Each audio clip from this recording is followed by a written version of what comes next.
Conocimiento de que existe vida después de la muerte, en realidad no sé si tengo el conocimiento. Yo creo que hay vida después de la muerte. Sí, conozco y sí tengo experiencia de que existe la vida después de la muerte, sí. Desde la perspectiva de la supervivencia del alma después de la muerte, sabemos que los espíritus, aunque inmortales, son creados simples e ignorantes. Cada uno de ellos, a partir de su creación, comienza un viaje con diversas paradas. Lo que muchos de nosotros no sabemos es el por qué el espíritu reencarna varias veces.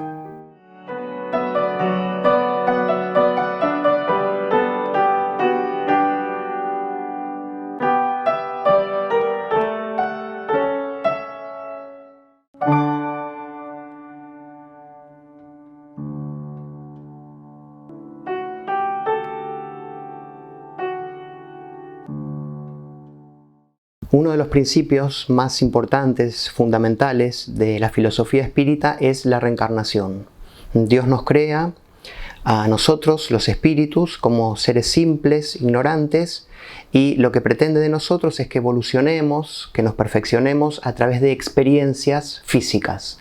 Es decir, que esos espíritus, mediante la reencarnación, puedan experimentar distintos fenómenos en el contacto con la naturaleza, con la materia y con sus semejantes para perfeccionarse, tanto intelectualmente como moralmente. La razón de todo esto es que en realidad la evolución del espíritu debe ser el producto, la consecuencia de las propias decisiones que ha tomado ese espíritu cuando está encarnado y lo que pueda aprender o desarrollar en su etapa de erraticidad o desencarnado. Todos los espíritus están destinados a la perfección, a ser perfectos, ¿sí? A liberarse de sus imperfecciones, a saldar sus deudas, a liberarse del dolor y a alcanzar un estado de plenitud o de felicidad auténtica. Es decir, que si hay alguna condena, la condena es a ser felices. El físico inventor Isaac Newton dijo: a toda acción realizada en un determinado sentido, le corresponde una reacción de la misma intensidad y dirección opuesta. Como por ejemplo una mujer de malas actitudes, tiene el libre albedrío para comportarse de esa manera. Sin embargo, en su próxima existencia podrá estar condicionada por sus acciones del pasado, debido a la ley de causa y efecto. A toda acción le corresponde inevitablemente un efecto, una reacción. Así funciona el universo físico y en la causa está el libre albedrío. Yo puedo elegir si realizo o no tal acción. Ahora el efecto es inevitable, el efecto es obligatorio. La cantidad de existencias radica en la predisposición del espíritu a cumplir el trabajo que promete realizar antes de encarnar en cada vida. Estuve en situación de pobreza, tenía una compañera, las dos íbamos por la calle. Después ella yo logré reencarnar y ella no, ella quedó en el mundo espiritual. Vivimos tantas veces como sea necesario para ser perfectos. No hay un número determinado, un número definido. Dios no nos dice, tenés 10 vidas para ser perfecto.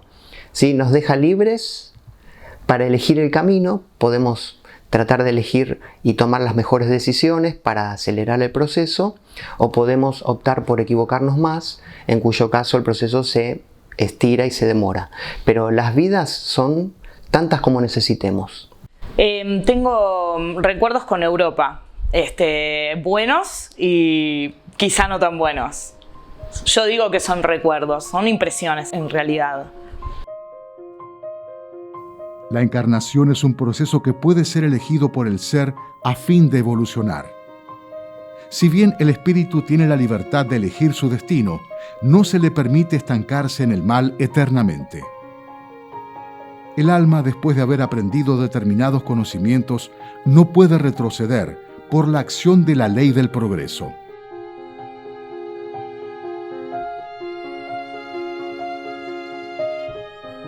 En realidad el espiritismo lo que está diciendo es que sobre la base de un Dios que es soberanamente justo y bueno, un Dios clemente, misericordioso, Él nunca permitiría que sus criaturas, los seres que Él creó, fueran condenados para siempre al sufrimiento.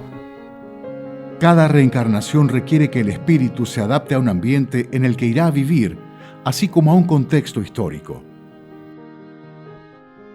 Por esta razón, ninguna existencia será igual a la otra.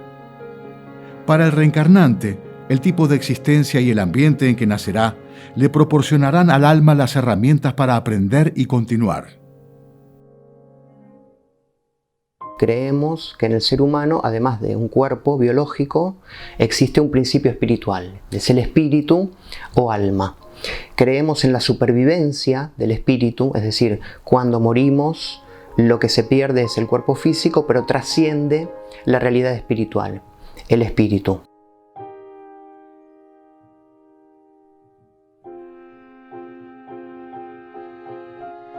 El espíritu entonces atraviesa a lo largo de su camino evolutivo por dos momentos que se intercalan. ¿Sí? El periodo de la vida en el mundo espiritual, que es el que nosotros llamamos, el espiritismo, la doctrina espírita llama erraticidad, ¿sí? En que el espíritu está en el mundo originario, el mundo espiritual o mundo de los espíritus, y luego la otra etapa, que es la etapa de la encarnación. Entonces, entre una vida en el cuerpo y la siguiente, nosotros atravesamos este periodo de la erraticidad. Vivimos en el mundo espiritual. Este es el concepto, ¿sí? No se reencarna inmediatamente después de la muerte, sino que pasamos un periodo que puede ser más o menos prolongado en nuestra verdadera casa, en nuestro verdadero hogar, que es el mundo al cual volvemos cuando morimos. Imaginemos una bailarina que reencarna sucesivamente. Esta persona no recuerda nada de sus otras experiencias reencarnatorias.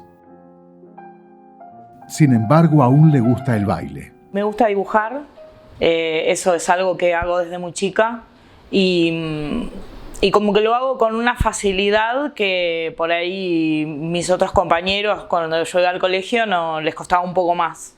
Y me gusta mucho escribir también y leer. En general, nuestras vidas pasadas no fueron demasiado felices, ¿sí? Porque estamos en una etapa de evolución como espíritus en que estamos muy comprometidos por errores que cometimos en el pasado. Entonces, lo que el espiritismo dice es que cuando el espíritu encarna, el cuerpo actúa como una especie de bloqueo sobre los recuerdos del espíritu, lo que se llama el velo del olvido. De esto hablaba ya Platón, cuando él decía que el cuerpo humano, el cuerpo de carne, era la cárcel del espíritu. Los recuerdos se encuentran en el espíritu, pero de una manera inconsciente. Esto permite que nos sintamos en la nueva encarnación emocionalmente libres. Yo creo que muchas veces los dones, lo que uno llama don o facilidad, es en realidad un aprendizaje hecho en vidas pasadas. Los niños que son prodigio tocando algún instrumento, bailando o siendo virtuosos en otras áreas, creo que tiene que ver con un aprendizaje pasado y eso lo desarrollan con más facilidad en esta vida. Como en esencia lo que queda cuando desencarnamos en nuestro espíritu es donde se almacenan también nuestros sentimientos, lo bueno y lo malo que hicimos, lo bueno y lo malo que pensamos. Yo creo que la finalidad se mantiene en algunos casos, se profundiza. Y en general en esta vida, aquellas personas con las cuales estamos relacionados, especialmente las personas con las que estamos vinculados por lazos biológicos, ¿sí? El grupo familiar y demás, son también espíritus con los que hemos vivido antes. Y no sería bueno recordar en qué circunstancias, ¿sí? Qué lugar ocupó ese que yo conozco hoy en otra existencia.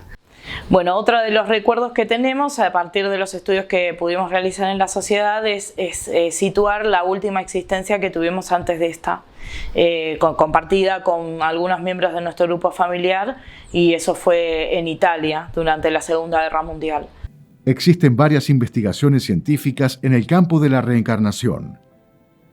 El bioquímico y psiquiatra canadiense Ian Stevenson fue uno de los profesionales más destacados en el campo. Se dedicó a estudiar y documentar casos acerca de la reencarnación durante 40 años. Examinó más de 3.000 casos de niños que parecían recordar hechos de sus vidas pasadas y recopiló registros médicos con el fin de establecer relaciones entre marcas de nacimiento o deformaciones congénitas y los tipos de muerte que fueran descritos por los niños.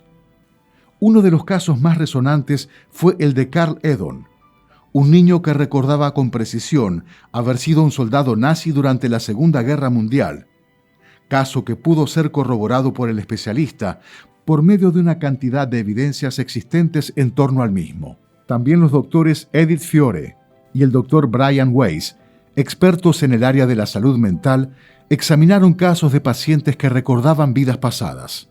El resultado de sus investigaciones los llevó a publicar obras por las que son reconocidos y que desentrañan el enigma de la reencarnación. Con mis hermanas y con mi viejo, parece que compartimos vidas pasadas. Tenemos sensaciones encontradas con el circo, y parece ser ese el contexto en donde nos conocimos aquella vez. Hay miembros de la familia a los que les gusta el circo, hay miembros de la familia que detestan el circo, como mi papá. Mi hermana, por ejemplo, le encanta el circo y de hecho ella hizo trapecio en esta vida.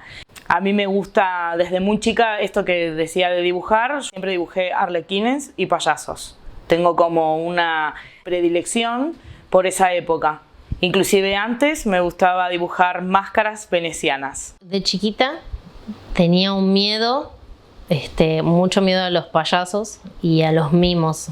De hecho, se me acercaban y era terror para mí. Mira, hay espíritus que pueden encarnar sucesivamente, juntos, y siempre va a estar vinculado, como dije anteriormente, al objetivo de la encarnación.